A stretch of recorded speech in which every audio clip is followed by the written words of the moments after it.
We spoke a bit about discipline and motivation, but I want to know, when things are getting a little bit hard or maybe you're not feeling motivated, what is it that you say to yourself in your head to get going? I chose this. You chose this. I did, yeah. You chose this. I chose this. What does you chose this mean to you?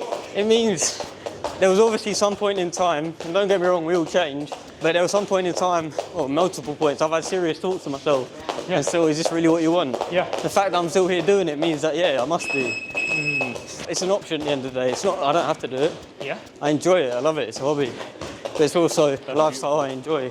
That's beautiful, man. And also sometimes it takes me 10 minutes looking back on the old archives. Yeah. Things I've come through, things I've accomplished, and don't get me wrong, it's never all been sunshines and rainbows. It's been some hard times. So. And if you look back at the things you accomplished, and I'm thinking of Olympus or King of the Ring or one of your championships, which is the one that stands out to you as the one that really gets you amped and makes you proud? Honestly, it was probably when I was 13. Yeah. And I won the Bristol Box Cup. Wow. Because that was my first major achievement. I got to a national final about 2 months before that, and I lost in the final in a split decision.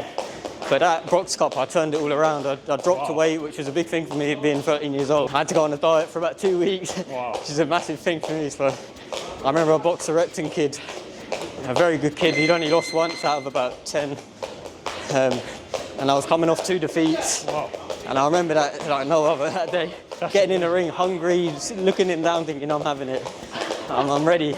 That's incredible, man. That was the first time I proved to myself properly. I'd already had about 9 wins out of 12. Yeah. But I proved to myself that day that I'm ready. I'm ready for anything after that. So that's not just you chose this. That's you chose this and you were right. And I'm winning it. Yeah. And that was after that. I didn't lose for 3.5 years. I went, I think, 19 fights undefeated after that. You showing up repeatedly to keep winning tells me that you came across obstacles again and again and again. Yeah. And you kept showing up. Are there drills that you run mentally to improve your persistence and resilience? I wouldn't say specific drills. I'd just say, if anything, meditation's a massive thing to me. Because it's resilience in a different form. It's resilience in a way that when time gets tough, you don't just keep battling through, you take a step back. Yeah. You start observing the current situation, you observe where your thoughts are at, feelings, physically how you feel. And all of that process, you're resting. You can't always just sleep when you want. I know I said taking a rest and sleeping is important. You can't just do that all the time. Sometimes you do have to reflect and feel what you're feeling. And that's a massive thing for me. It's just reflecting, being present. Because I think the ring's the only place I really feel present. Because you have no choice. If you're not focused in here and you're not thinking about what's in front of you, you're going to get hurt. And how often do you practice meditation? Try at least once a day, 15 minutes at least. People say they don't have time, it's like, well, you make time, you know? Yeah.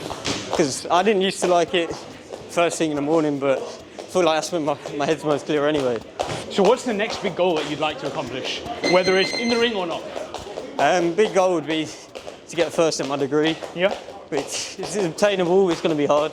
Which is part of the reason I'm just going to focus on that. I'm going to keep training because that keeps me focused. But I want to put everything into that mentally. Yeah. I would like to try Muay Thai.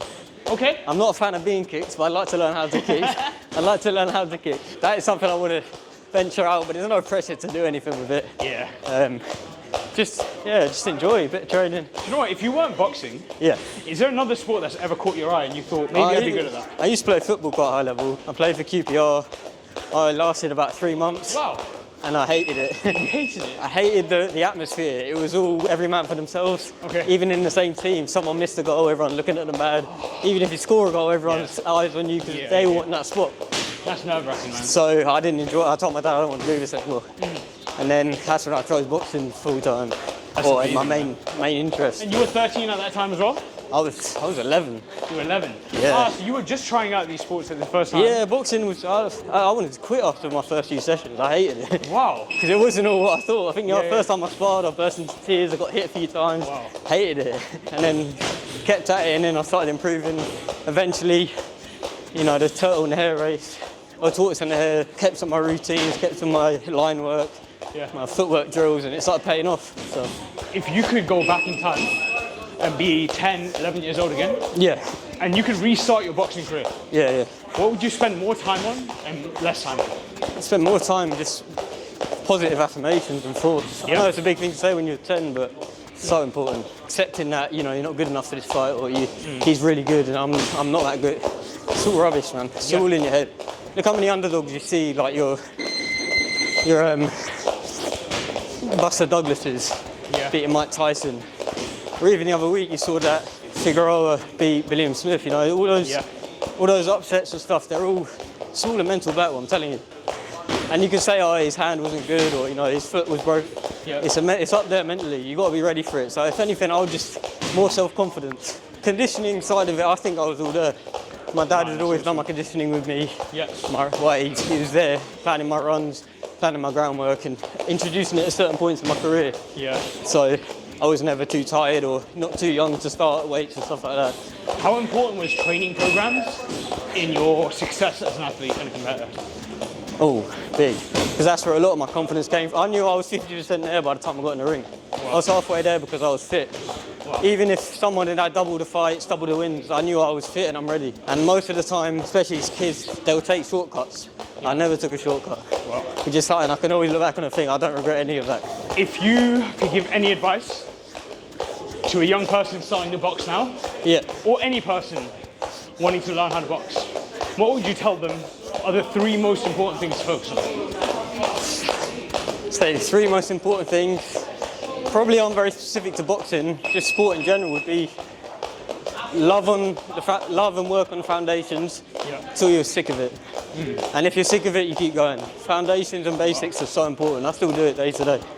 I'd say when you're losing motivation, think about, it's quite cliche, but think about why you started. But not why you started because you wanted to box, why you really started. Everyone has a different reason. Might be to get away from stuff going on at home, which is a bit for me when I started.